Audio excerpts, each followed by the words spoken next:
자, 2020년도 해양경찰 화공직 기출문제풀이 6205파 기출문제풀이를 진행하도록 하겠습니다. 자, 1번부터 볼게요. 자, 1번. 다음 중 방향족 니트로화 반응에 대한 설명으로 가장 옳지 않은 것은, 자, 방향족 니트로화 반응은, 자, 기본적으로 여러분들이 벤젠이거든요. 벤젠에다가, 자, 질산을 반응을 시켜요. HNO3. 질산 반응을 시키면은 HNO3. 그러면은 이게 황산이라고 하는 일종의 황산과 질산의 혼산을 이용해서 반응시키거든요. 그러면, 자, 이 벤젠에, 자, NO2가 이렇게 도입이 됩니다. 자, 요걸 갖다 우리가 벤젠에 대한 니트로화 반응. 이 벤젠을 방향족이라고 하죠. 그래서 방향족 화합물에 대한 니트로화 반응입니다. 자, 그때 니트로화제로 가장 적합한 물질은 황산과 질산의 혼산이다. 그래서 이 질산이고 황산의 혼합산이에요. 그래서 이 혼산을 이용합니다. 자, 황산의 탈수 값이 클수록 반응의 안정성과 수율이 증가한다. 자, 이 탈수 값이라고 하는 거는, 자, 이 황산의 어떤 양이에요, 양. 그리고 이제 반응이 진행되잖아요. 그러면 반응 후에 물의 양이에요, 물의 양. 이제 반응이 딱 끝나고 나서 이 안에 들어있는 물의 양인데, 참고로 말하면 이 황산의 양과 이제 반응 후 물의 양의 비율이에요. 근데 이 DVS 값이 클수록, 기본적으로 여러분들 이제 이 질산과 황산을 갖다 이용해서 반응시키잖아요. 그러면 황산을 상대적으로 많이 넣고, 황산의 양이죠. 그리고 나서 이제 반응을 좀 시키면은, 상대적으로 질산이랑 이제 황산의 혼산에 의해서 이 질산이 이 벤젠이랑 반응할 때 물이 생성됩니다. 그래서, 자, 이 반응 후에 물은 기존에 있던 물과 그 다음에 질산에 의해 생성된 물의 양에 대한 어떤 합으로 보시면 됩니다. 그때 이 값이 기본적으로 크면 이 반응이 잘 돼요. 그래서 이걸 우리 수율이 높다. 그래. 클수록 수율이 높다. 그러니까 생성물이 많이 생긴다는 걸 수율이 높다라고 표현하고요. 그리고 이제 안정성이 크다라고 표현. 안정성이 크다. 그래서 요건 하나 알아주세요. DVS 값이 클수록 수율이 높고 안정성이 크다.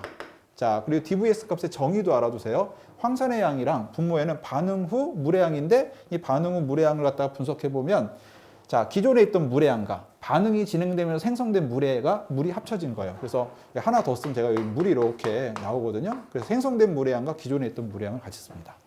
자, 그 다음에 NO2 플러스에 의한 친전자성, 이거 두 개 맞죠? 치환 반응이다라고 했는데요. 여기 황산과 질산에서 이 질산이 이렇게 되는 거예요. 질산이 사실은, 자, 이렇게 돼 있어. O, 그 다음에 H하고 H. 자, 이렇게 돼 있는데, 이게 황산에 의한, H2SO4에 의한 산촉매를 집어넣잖아요. H 플러스가 이제 도입이 되면서, 자, 여기 제가 잘못 썼네요. HNO3죠? 그러면은 요거는 이렇게 됩니다. O. 자, 이렇게 되는데, 요 황산에 의한 산촉매가 도입이 되면은요, 여기 물이 이제 수소이온을 제공해줘요. 그래서 기본적으로, 자, 여기 수소이온과 요 OH가 만납니다. 여기서 제공된 수소이온과 요 OH가 만나서 물로 떨어져요. 그리고 나서 얘는 뭐가 되느냐? 자, 이런 게 만들어집니다. 플러스 이게 만들어지고요. 결국 물이 떨어지게 됩니다. 자, 이걸 갖다가 우리는 이제, 자, NO2 플러스, 즉 양이온이 만들어지는데, 요게 만들어져야지 결국 이 벤젠이랑 반응할 수 있어요. 그래서, 자, 이거를 우리는 또 뭐라고 표현하냐면, 얘를 친전자체라고 표현해요. 좀 어렵죠? 이게 친전자체가 만들어지면 얘가 비로소 물과 반응합니다. 그래서 결론은 질산과 황산이 만들어서 반응해서 이게 만들어지는 거예요. 그럼 이게 사실 누구랑 반응하냐? 얘랑 반응하는 거예요. 이게. 그래서 결국 니트로 벤젠이라는 게 만들어지는 거예요. 자, 그러면 이 두 개가 만나서 뭐가 만들어진다? 자, NO2 플러스가 이게 누구랑 반응하는데? 얘랑 반응하는 거예요. 그래서 결국 얘가 만들어지는데, 이걸 이제 정확한 말로 친전자성. 자, 이것도 기억해요. 친전자성 방향족 치환 반응이다. 이렇게 표현합니다. 이 전체 명칭을 친전자성 방향족 치환 반응이다. 이렇게 표현해요. 그래서 원래 여기 수소가 있었어요. 이 수소가 떨어지고 NO2 플러스가 여기 와서 이렇게 붙는 거예요. 이걸 치환 반응이라고 합니다. 그래서 친전자체가 붙는 걸 친전자성 방향족 치환 반응. 그러니까는 이 NO2 플러스에 의한 반응은 친전자적 치환 반응이다. 정확한 이름은 친전자성 방향족 치환 반응. 그것도 기억해 두세요. 자, 그리고 이 반응은 여러분 기본적으로 발열 반응이에요. 발열 반응. 그래서 가열하면은 흡열 반응이므로 발열 반응입니다. 그 열이 발생을 해요. 그래서 1몰 반응했을 때 한 20에서 30kcal 정도의 열이 발생합니다. 그러니까는 온도가 올라가서 위험할 수 있어요. 너무 급격한 반응을 하게 되면 정답은 4번으로 보시면 됩니다. 자, 좀 어렵죠? 그래서 제가 여기서 이론 설명 몇 개 했죠? DVS 기억해야 되고, 이 반응은 친전산성 방향족 취한 반응, 혼산에 의해서 이 DVS가 클수록 요게 되고, 그 다음에 요게 NO2 플러스가 만들어진다. 이게 구조식으로 쓴 겁니다. 그걸 NO2 플러스를 이렇게 NO2 플러스 이렇게 쓴 거예요. 예. 자, 2번 볼까요? 자, 2번은 다음 중 술포나 반응에 대한 설명 중 가장 옳지 않은 것은 뭐냐? 자, 이 술포나 반응이죠? 술폰화 반응. 네.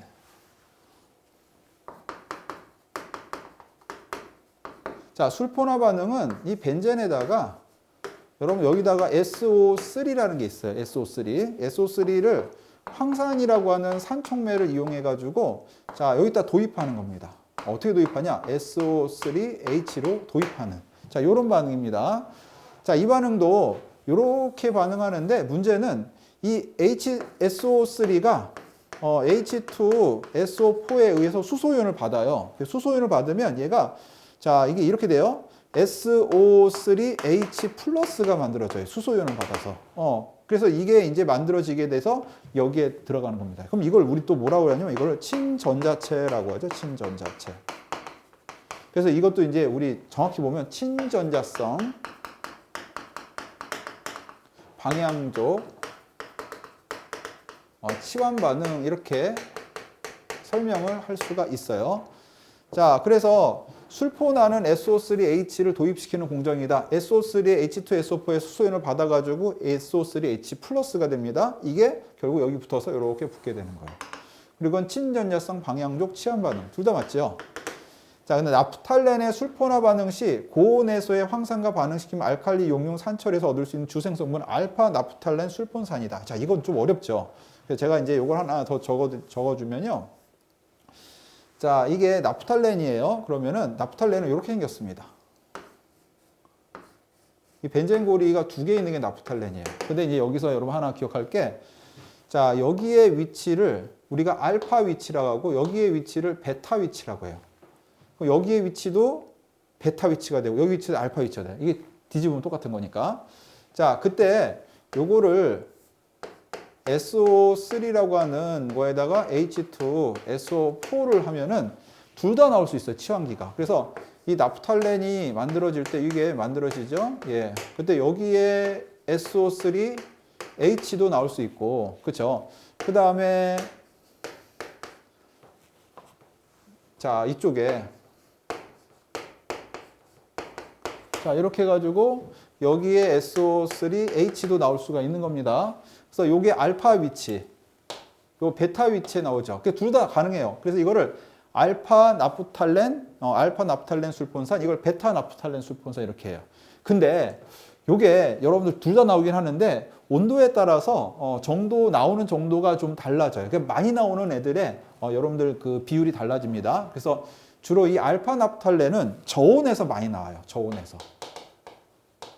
뭐 온도 50도씨 같은 거. 자, 그 베타 나프탈렌은 고온에서 많이 나와요. 그러면 온도를 낮추잖아요. 그러면 얘가 많이 나오고 얘가 적게 나와요. 온도를 높이잖아요. 그럼 얘가 많이 나오고 얘가 적게 나와요. 그러다 보니까 얘네들의 비율이 좀 바뀝니다. 이걸 암기할 수밖에 없겠죠. 사실은 이제 정확하게 이 안에 있는 메커니즘을 이용하면은 왜 얘가 저온에서 많이 나오고 고온에서 많이 나오는지 우리가 확인할 수 있지만, 자, 그것까지 우리 보려면 이제 너무 많은 이론이 필요하기 때문에 기본적으로 이건 저온과 고온으로 기억을 해두세요. 그래서 고온에서는 여러분들 뭐다? 베타 나프탈렌이 주생성물이 되는 거죠. 많이 나와요. 고온에서. 예. 그리고 벤젠에 이게 틀렸죠. 3번이. 예. 벤젠의 술포나 반응에 사용되는 물질로 발연 황산이라고 하는 거는요. 기본적으로 여러분들 황산이 H2SO4인데 이 H2SO4를 분석을 해보면은 H2O랑 그 다음에 SO3가 자, 이렇게 같이 합쳐진 거예요. 갑자기 합쳐진 겁니다.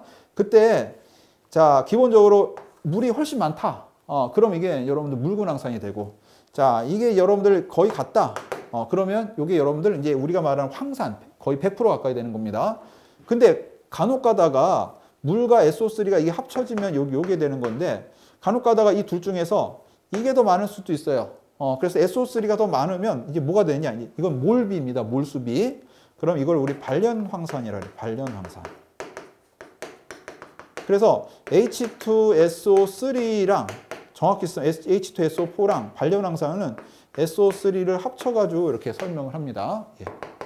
자, 그러니까 발련황산이 주로 사용된다. 맞아요. 여기 이제 황산을 쓸 땐 발련황산을 이용해가지고 사용을 합니다. 정답은 3번이 됩니다. 자, 3번 볼게요.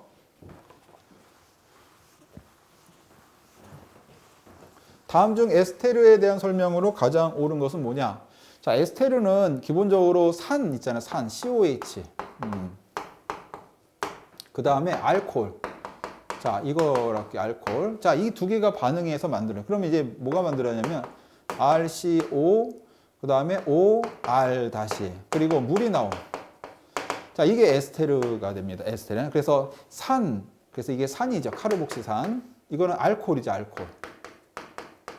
근데 이제 산도 가능하고요. 산 무수물도 가능해요. 그래서 산 또는 산 무수물. 자, 뭐 그런 것들이 가능하기 때문에 산 또는 산 무수물과 알코올이 반응해서 반응이 나타나는 게 에스테르가 만들어져요. CO 에스테르가 만들어집니다. 자, 그리고 에테르는 이거예요. 이게 에테르인데, 자, 이거는 사실 만들어지지 않죠. 그래서 에스테르는 맞는데 에테르는 아니거든요. 그래서 1번은 잘못된 겁니다. 아세트산과 에탄올의 반응을 통해서 에스테르를 만들 때, 자, 아세트산이 요 산이에요. 그래서 아세트산을 우리 구체적으로 요거예요. CH3COH. 그 다음에 자, 에틸레 에탄올이니까 에탄올을 요거 쓰면 HO에 자, 반대로 쓸게요. C2H5. 이게 에탄올입니다. 주어진 반응 시간 동안의 수율을 높이기 위해서 NaOH를 소량 첨가한다. 자, NaOH를 첨가하는 게 아니고 산촉매하에서 주로 반응시키거든요. 그래서 자, HCl을 차라리 소량 첨가하는 게 맞아요. HCl. 그러니까 HCl을 첨가하게 되면은 수소이온이 붙어가지고 이게 물로 빠져나와서 이게 결합을 더 잘하게 됩니다. 그래서 산촉매를 이용해서 이 물을 제거하는 축갑 반응을 진행해야 돼요. 그래서 이 물이 이렇게 빠지려면 보통 산촉매를 이용한다. 이렇게 보시면 됩니다. 잘못됐죠? 이게 잘못됐고, 산염화물과 알코올의 반응을 통해서 에스테르를 생성할 수 있다. 자, 산인데 가능한 게 산 무수물도 가능하고, 이 산은 카르복시산을 의미합니다. 카르복시산. 이 카르복시산인데, 자, 여기다 가능한 게 뭐냐면 산 무수물도 가능하고요. 산 염화물도 가능해요. 산 무수물도 가능하고 산 염화물도 가능합니다. 그래서 이제 산 무수물 또는 산 염화물. 자, 그래서 산 무수물은 R에 이제 CO 하고 여러분들 CO. 자, 이게 이렇게 돼 있습니다. R에 COOCOR. 요게 산 무수물이에요. 그래서 요거의 산 무수물은 이런 형태로 표현되고요. 산 염화물은 이렇게 표현돼요. RCO에 CL. 뭐 이런 식으로 해서 산 염화물이 또 이렇게 표현됩니다. 자, 둘 다 가능해요. 맞아요. 에스테르 반응의 역반응은 가수분해에서 카르복시산과 알데하이드가 생성된다. 자, 이게 에스테르인데 이게 역반응을 하잖아요. 그러면은 이 카르복시산, 이 산이 카르복시산이랑 알코올이 생성되죠. 그래서 여기 잘못됐고 이게 뭐예요? 알코올로 바뀌어야 돼요. 그러니까 정답은 몇 번이다? 결국 3번이다. 이렇게 보면 됩니다. 예.